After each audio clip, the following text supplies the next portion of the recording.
held in New York, President Iohannis pointed out that America may become one of the most important foreign investors in Romania in the following years. The Romanian-American trade is, however, on an upward trend, which is a clear sign of progress.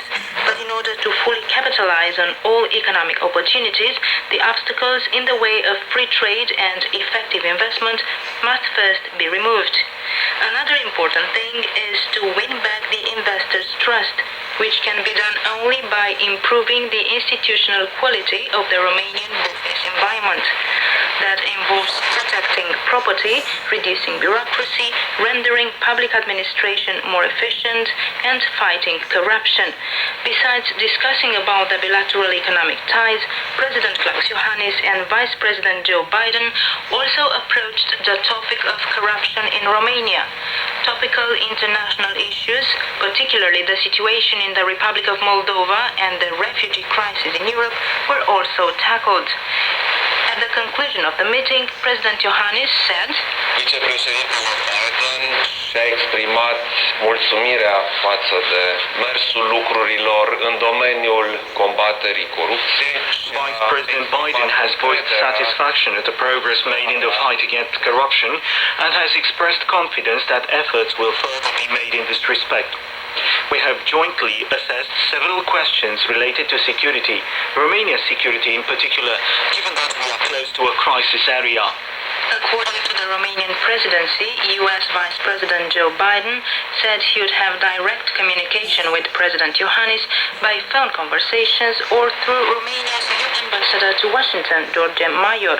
Joe Biden was extended the invitation to attend a NATO mini-summit due in Bucharest in November, to be also attended by countries at the alliance's eastern border, such as Romania, Poland, Hungary, Bulgaria, the Czech Republic, Slovakia, Lithuania, Estonia, and Latvia. The meeting will be held ahead of next year's NATO summit in Warsaw. Radio Newsroom continues on Radio Romania International.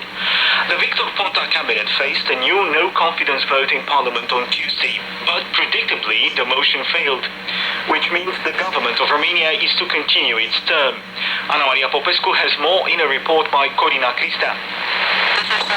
Prime Minister Victor Ponta Tuesday faced another no-confidence motion, the fourth so far. As expected, the 275 votes required for the motion to pass were not gathered, so the Romanian government stays in office.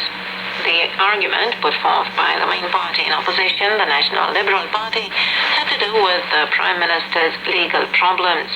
The Liberals argued that Victor Ponta can no longer head the government because he lost his credibility after being sent to court by the National Anti-Corruption Directorate under corruption charges.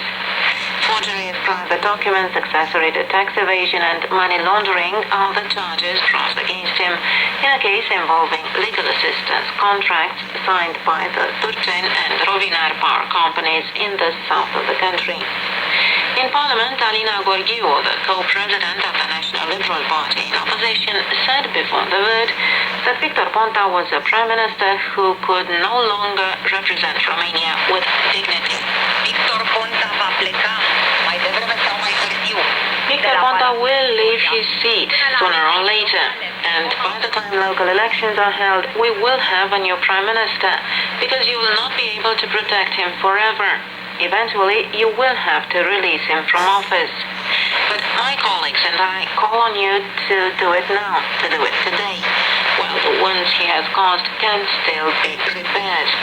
Obviously, you, the MPs from the Social Democratic Party, the National Union for the Progress of Romania, and the Alliance of Liberals and Democrats will tell me that keeping Victor Ponta in office is fully democratic and constitutional.